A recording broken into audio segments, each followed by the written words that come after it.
Hey,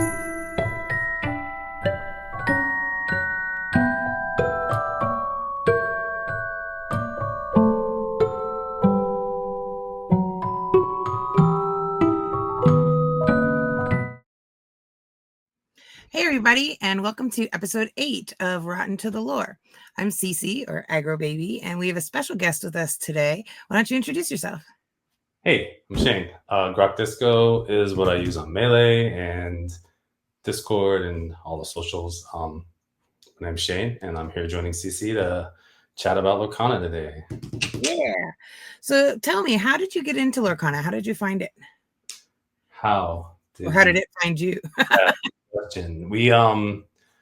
So our group, our TCG group, we were heavily into like the Star Wars Destiny card game when that was around. The FFG card and dice game, super cool, so much fun. They kind of hit a certain point in their life cycle at the same time as COVID hit, so that game died at that moment in time. And right, and so we spent a couple years of COVID not particularly social. I know like some TCG players found their way to MTG Arena or to Hearthstone, to get their fix online. If we weren't playing in person, we just weren't playing. So I can't remember what exactly it was. How did we find Lorcana? I know that you all are Disney fans. Do you go to the D23s? Did you maybe hear about it there or at Gen Con? No. To be honest, I wasn't a huge Disney fan until around the time that we found Lorcana. My wife used to work for Disney. Cool. And she would always try to get me to go to the parks when she had to go there for work, and I was like not super interested. I would never have guessed. I know, yeah. I'm a huge convert though. So,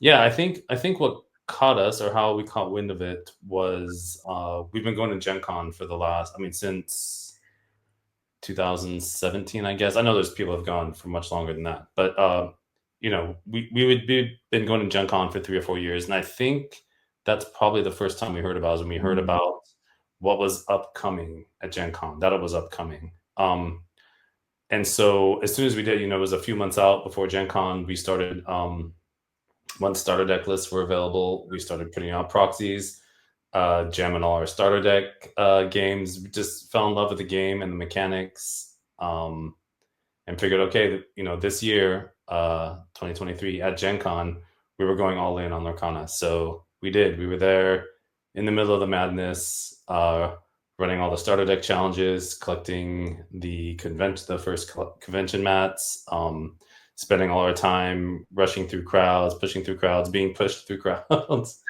And yeah, it just grabbed us from there, and it's been our gaming life since that moment. So good. Yeah, those lines at Gen Con, I remember this year, they had a first chapter trove deal happening, and there was lines literally back and forth throughout the main hall trying to everyone get their little bit. That's really cool.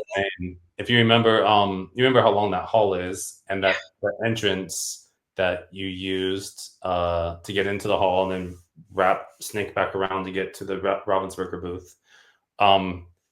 It ran that first year. It ran the length of that hall, like at 4 or 5 in the morning. It ran the length of that hall all the way to the front doors, outside the front doors, down the block. It was insane.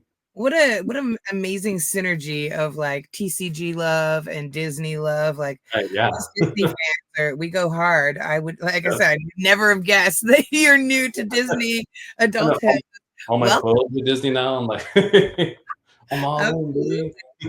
Now, I'm super jelly. You've been able to travel the world a little bit. I know you went to the European Continentals, and you were just in Japan for the Grand Prix. What's it like doing Lorcana in other places? Yeah, it is pretty amazing. We've all seen it, right, in our hometowns and in the DLCs from last season. Just being able to participate in that community, and like, it's just not, again, outside of Lorcana and Star Wars Destiny, I don't have a lot of trading card game experience. So it's not as though, I went around and saw and experienced any of, what the large, for example, Magic or Yu-Gi-Oh events were like. Um, but from talking to people, I kind of have a sense of what they were like, and it does, in fact, seem that like we hit our Lorcana events, and they're just not like any of that. Like we go to the DLCs, and you see families running around, like full fledged families, husband, wife, grandmother, grandfather, the kids, right, the 5 kids, the 10-year-olds running around, playing their games, collecting their promos, getting their signatures. Mhm. And that was something that happens or happened at other kind of TCG events, competitive TCG events. And yeah, it's just fantastic. So we get that sort of sense here of what it's like to be a part of that community. And then, for example, at the European Continentals, to see it there, it's slightly different, of course, because I mean it's a melting pot. It's like everybody, you know, 10 different languages being spoken in the place, um, and so it's maybe not as it's not as welcoming in the sense that you don't necessarily walk up to people and start talking. I mean, almost everybody speaks Ah, English, so for Americans, it's fine. But I mean, probably between other cultures, people aren't necessarily walking up and talking to each other as much as it feels very easy to do so here, right, in our events. But still, it's fantastic. And everybody we did talk to, everybody we did manage to, have conversations with, whether it was over a game or outside of a game or in the hall, standing in line for artist signatures. Everybody's fantastic, and everybody has the same love for the game and for what Ravensburger is doing with it. yeah, So yeah, so it was fantastic. The European Continentals were a production unlike anything we had last year. uh, maybe maybe up until North American Continentals. I mean, we were both at North fair. American Continentals, and Yeah. that was a site, that was a production, that was fantastic. Um, Mhm. that was the closest thing to hitting this European flavor, that we've had. Yeah, The European Continentals were a show. They just really pulled out all the stops. It was awesome. so um, cool.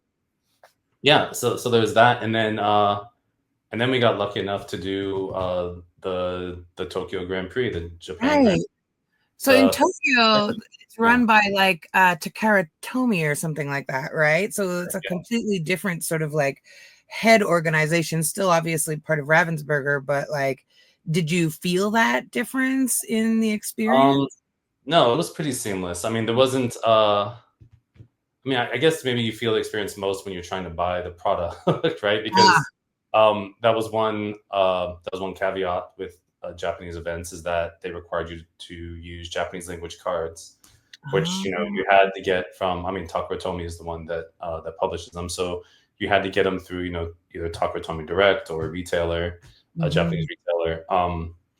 So, I mean, outside of purchasing cards, like once you're there, once you're playing the game, once you're in the event, once you're seeing people, talking to people, navigating, uh, navigating the tournament system, like Mm.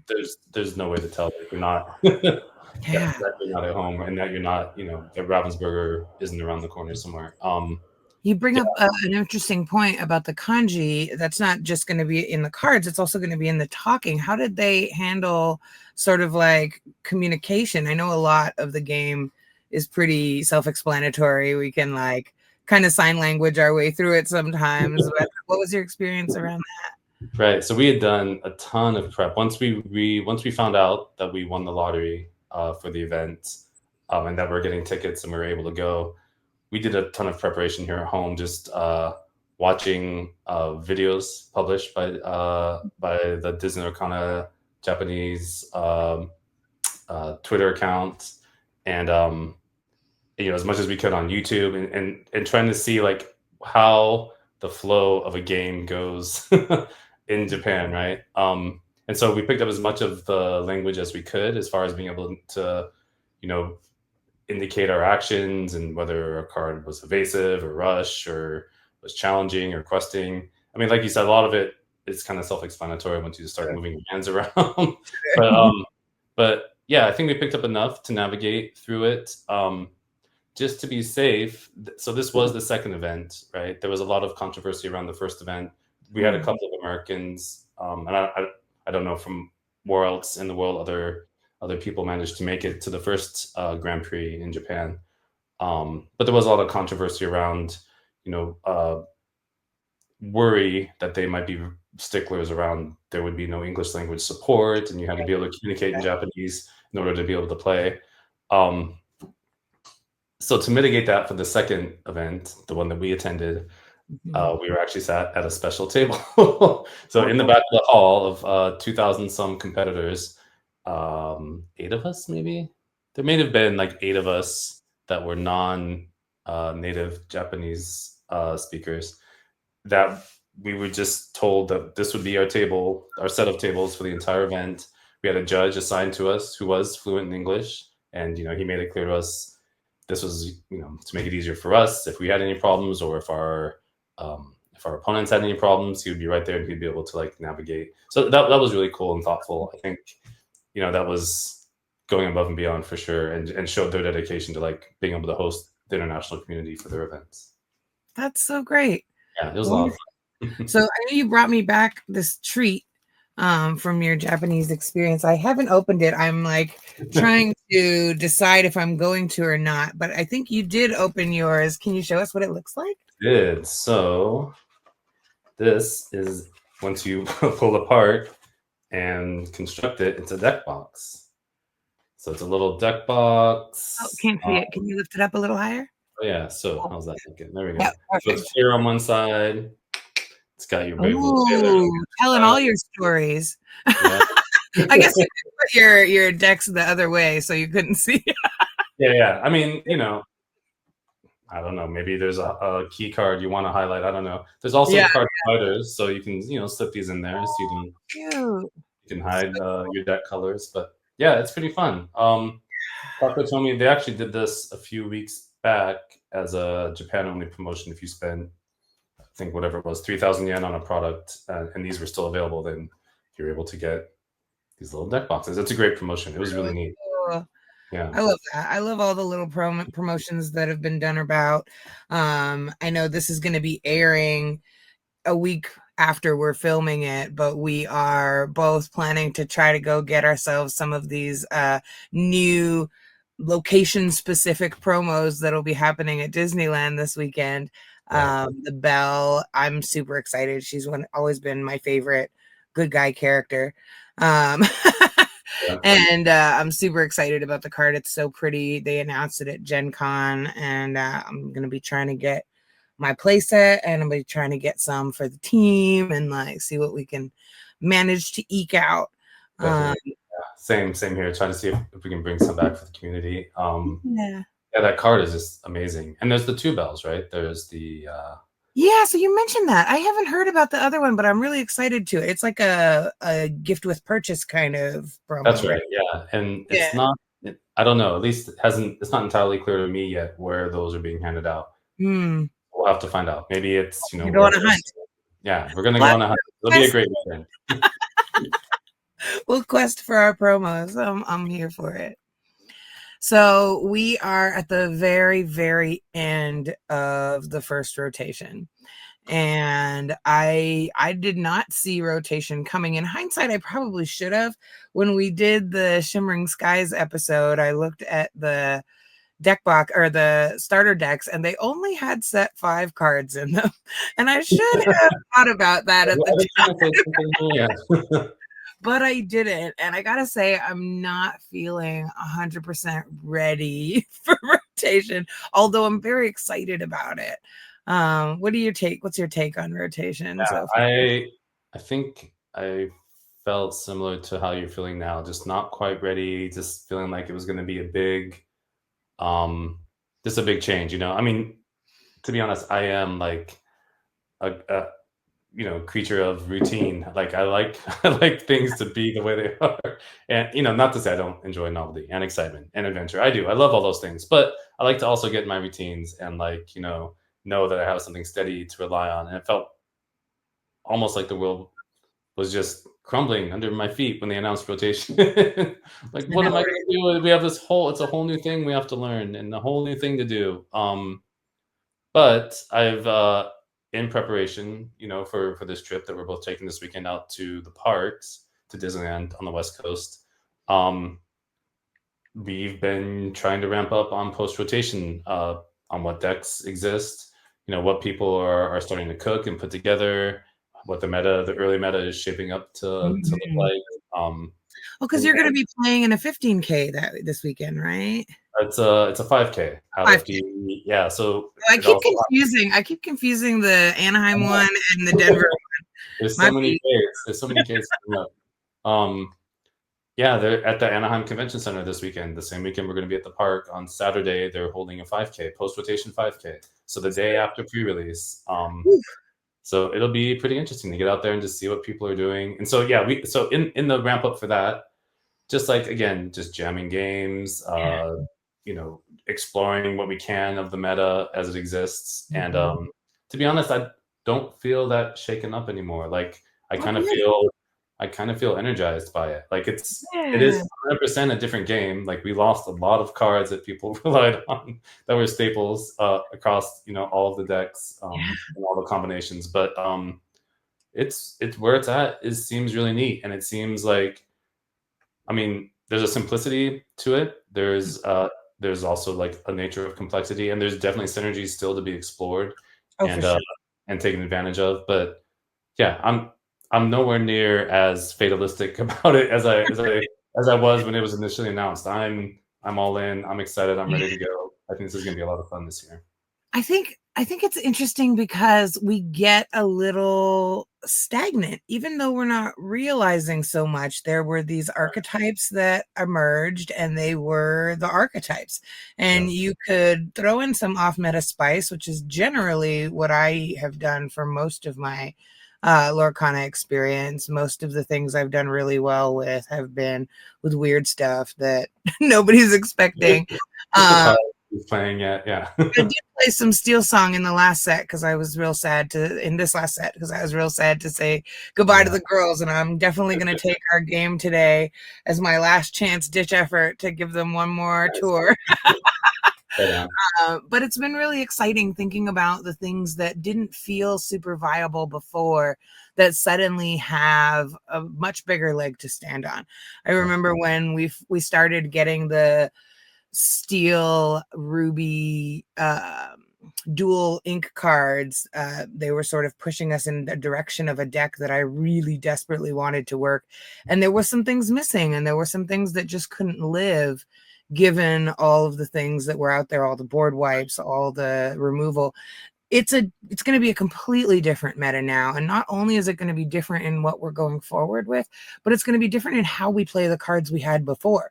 I'm already revisiting cards that just couldn't stay alive before, but I really wanted to play, right? So I've got 4 sort of day 0 decks that I'm playing with. I'm aggro baby, so of course I've got a couple of aggros in there.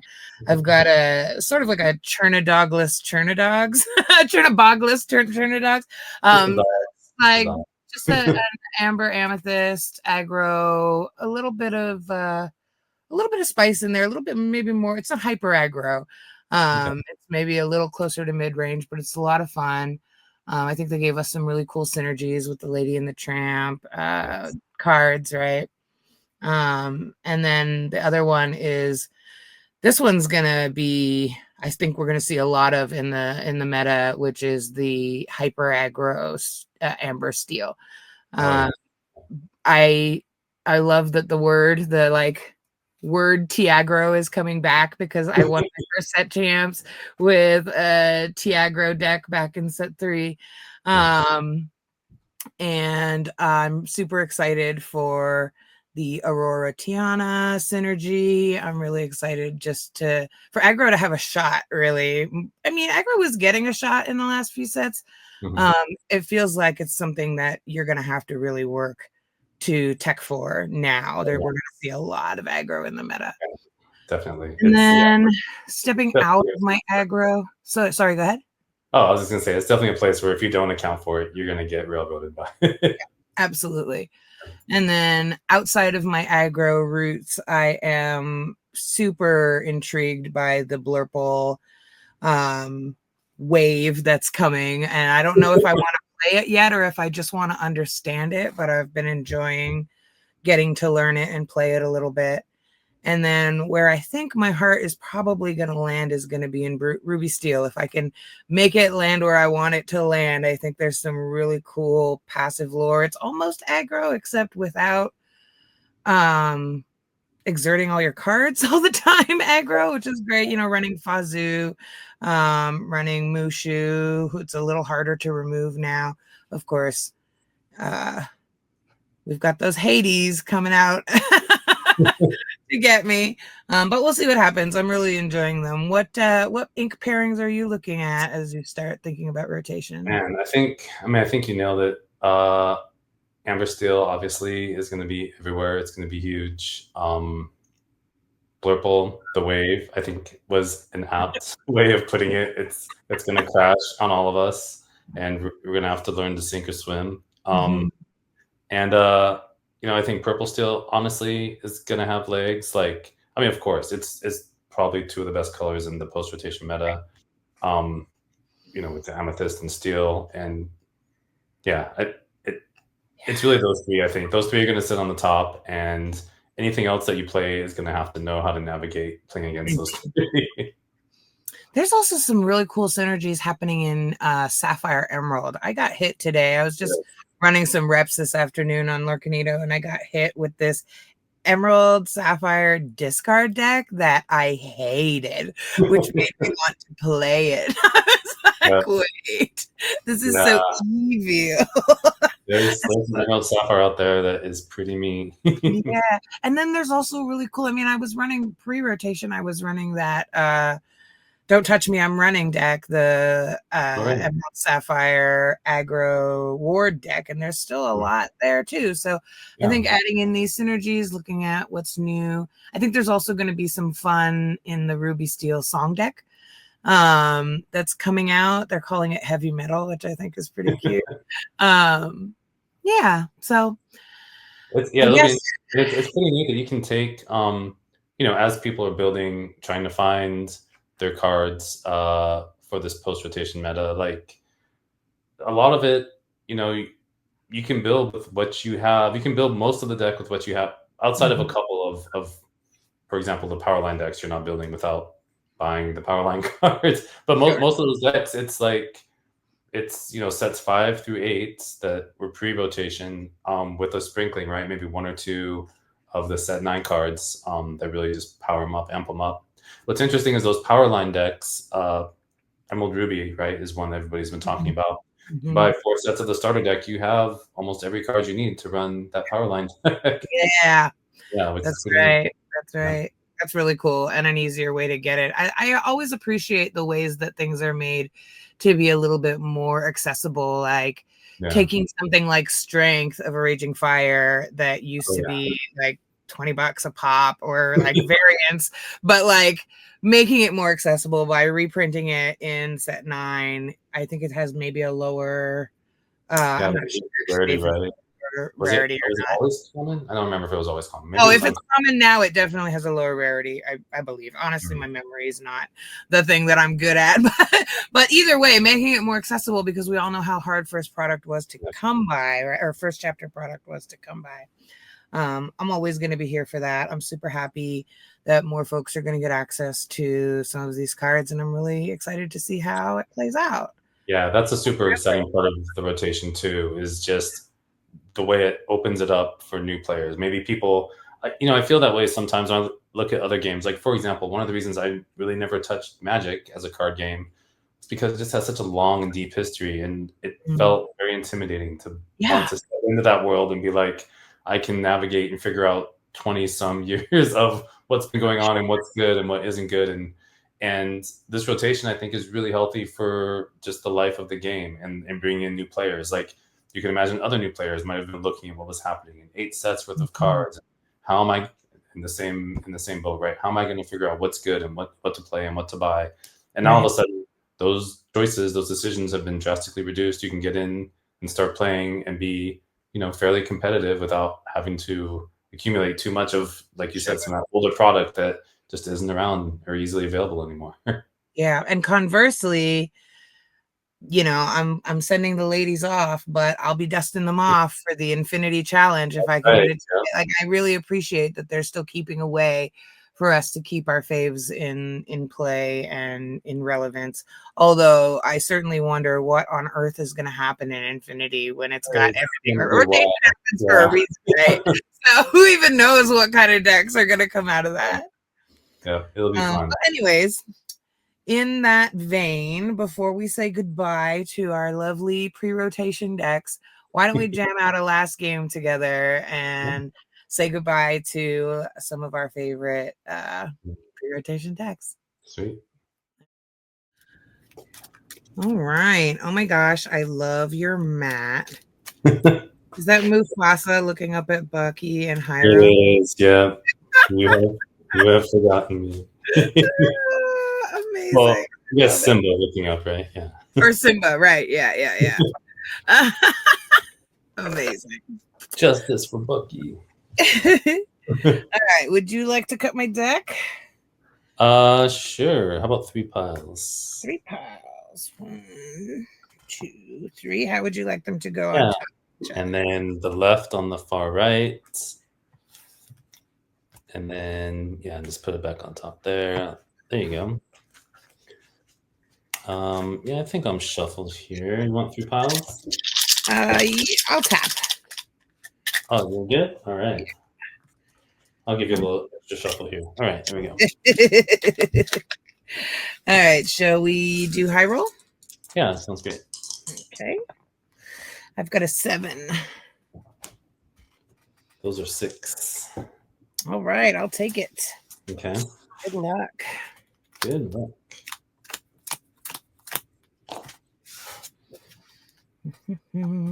Oh, it's going to be so sad to say goodbye. No. It's like I've already forgotten you. I haven't forgotten you.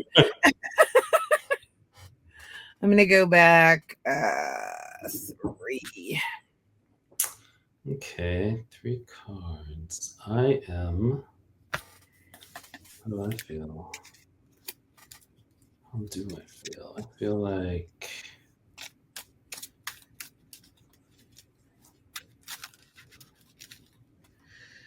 I feel like I need a lesson in shuffling. That's the one thing I'm just. Oh man, yeah. Never good at. I just try to practice, and I watch other people and try to make them, but it's just not the same. I need somebody to sit down and actually just move my hands for me and do the right.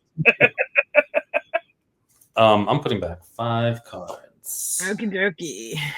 1, 2, 3, 4, 5. This will get shuffled. How would you like to cut my deck, or would you like to cut my deck? Oh no, you're good. Tap, tap, tap. Tap, tap, tap. Maleficent.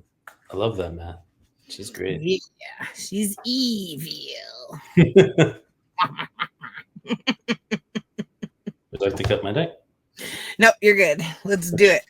Let's go. All right. I will ink my friend the Troubadour, and I will play Cinderella.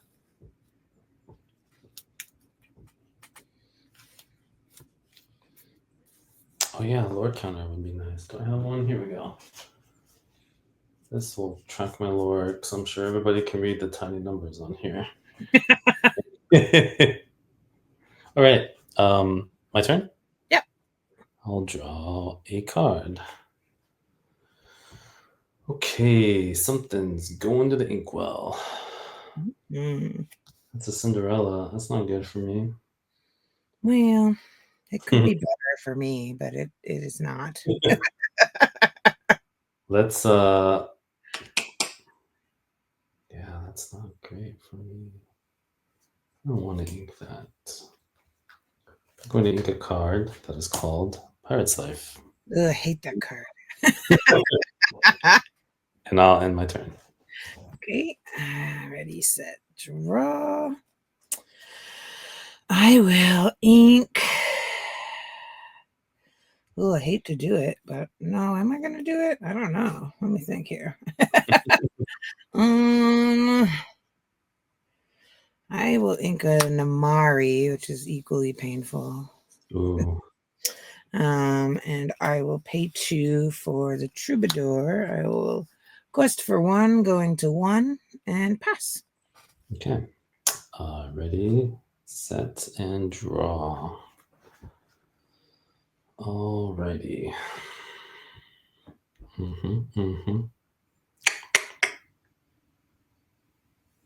This is like a lose-lose situation for me. That's what I like to hear. Yep. Okay.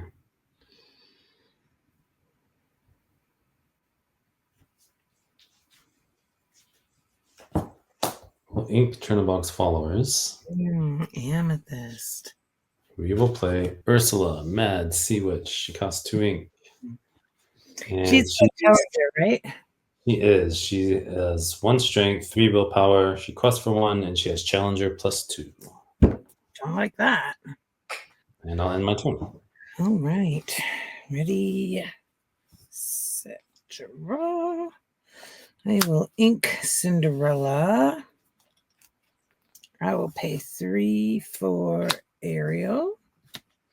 And I will go fishing. Musical debut. I will find Strength of a Raging Fire, Oh. which I will have Cindy sing at Ursula. And I will quest for 1, going to 2, and pass. Okay. Ready, set, draw. Can I ask how many cards do you have in your hand? 3.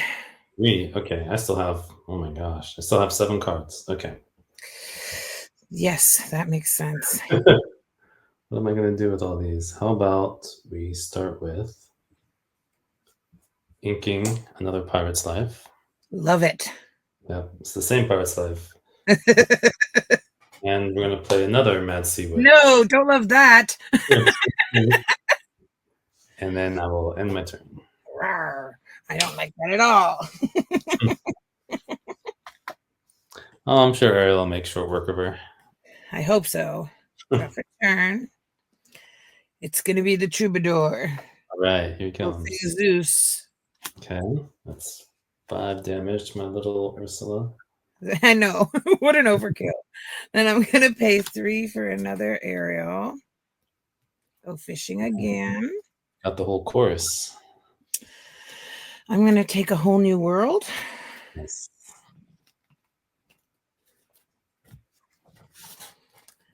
I am going to ink our friend Rhino, unfortunately. And I will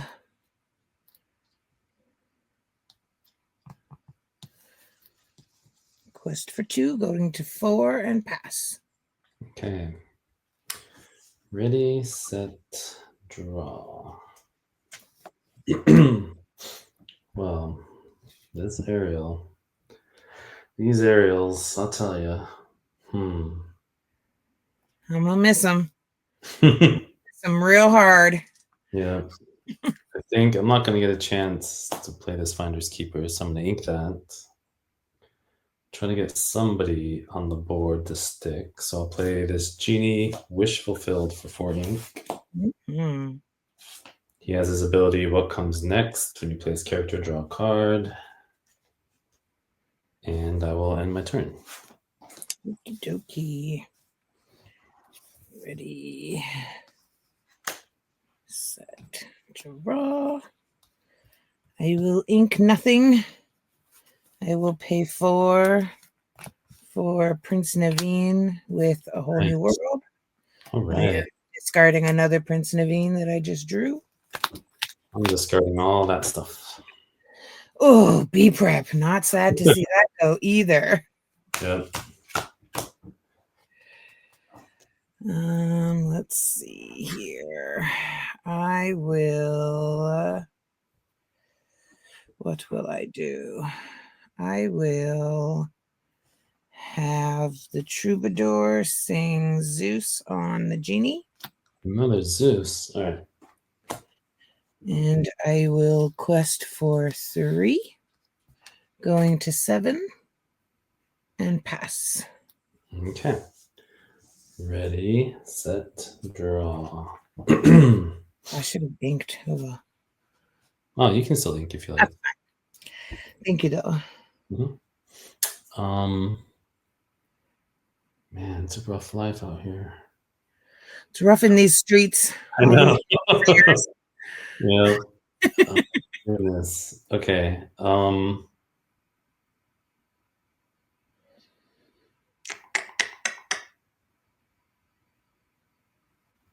Yep. Okay. We're gonna play our Peter Pan Shadow Finder. He costs 3. He's got Rush. Yeah, he He's did. aggressive. He only 2 strength though. Only 2 strength and 3 willpower. I need to ink as well. Let's ink. Man, oh man.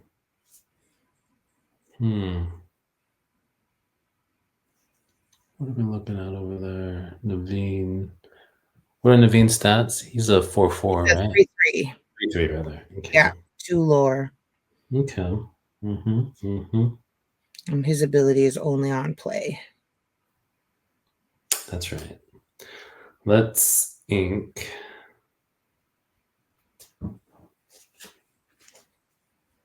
Merlin Crab. That's another sad one. I don't really play a lot of Amethyst, but I know that Amethyst players are very sad to see the Yeah, bounce package go. it is rough. It's rough. I mean, you can still bounce with the elephant, I guess. Yeah, that's true. Yeah. And I mean, there's far fewer locations. I mean, he was great utility in taking out locations, Yeah, right. but there's far fewer, so not too many to worry about there. A little Rush Peter cannot abide Cinderella anymore, so he's going to challenge Cinderella. Bye, Cindy. Cindy, and I think she does 1 damage back to him, right? She does, yes. Okay. And I will end my turn. Okie dokie. Ready, set, draw. All right, well, because you're playing so many items, I'm going to ink I find on my platinum. Yep.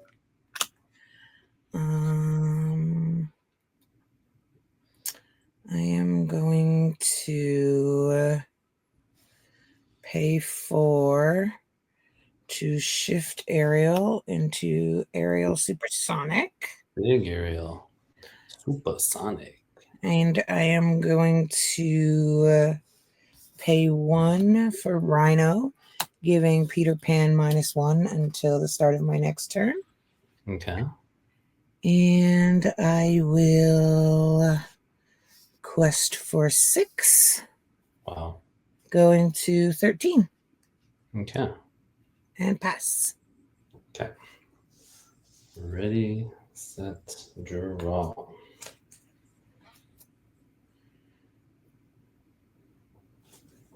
Can you remind me of Ariel's stats again? So Ariel Supersonic is, or Sonic Warrior rather. She's kind of supersonic. Yeah. Is a 3/8, and whenever I play a song, I can pay 2 ink to have her do 3 damage to a chosen character. Great. Thanks. You know, the time has passed, but I never thought of doing that 3 damage to myself for Rapunzel. Oh yeah. Yeah, pretty handy. Nice. The synergies we miss. Yeah. They'll be back around. They'll be back. Infinity's right around the corner. Exactly. Or infinite rather. Okay, I'm gonna ink this Diablo Obedient Raven. And we want to play this Maui Half Shark for 6. No, I hate him. Yeah. He's gonna take a bite out of Naveen here. So he's evasive. Peter Pan's ability Fly, of course, gives my evasive characters Rush. Yep, sure He's gonna do does. that. Challenge Naveen, dealing 7 damage. Yep. Ouch. Bye, I'll take Naveen. 3 damage back. Maui Half Shark has an ability, Chi Hu. When he challenges another character, I can return an action card from my discard to my hand. Ooh. I might need Be Prepared, so I'll take that. No, I hate that. I hate it so much. It's all right. It's not all bad. Well, I mean, Terrible. I don't know what you're talking about. Let's see. Peter wants to do something. Peter is going to wants to do something. He has -1 strength this turn. So he's going to sing Friends on the Other Side. That makes sense. Draws us 2 cards. Malloy Halfshark's other ability is Wayfinding. Whenever you play an action, gain a lore, which we just did with Friends. So we'll go up to a big old 1. Huzzah! Yep. And I inked my Chernobog's follower, so I'm good. I'll pass. All right. I want none of this. This is terrible. You have 6 ink. Means you'll have 7 ink next turn. Don't like that at all. Draw for turn. Okay, I have to do some things. I'm gonna ink this Mr. Shmee. Okay. I'm gonna pay 5 for Minnie Mouse Bodyguard. Ooh. Put her in Bodyguard, and she has an ability called Dramatic Entrance. That's a good name. When you play this character, banish chosen opposing character with 5 strength or more. Later, Sharky. I am going to have the Troubadour sing Strength of a Raging Fire on Peter Pan. Okay. And then I'm going to have Ariel sing A Whole New World. You had all those songs? Dang. All right. And I'm discarding another Minnie Mouse, and hopefully you do not pick up another B-Prep. See, I'm due. 1, 2, 3. I will then quest for 2, 3, going up to 16. Do I have a 1-drop? I do. I will play another Rhino and pass turn. Okay.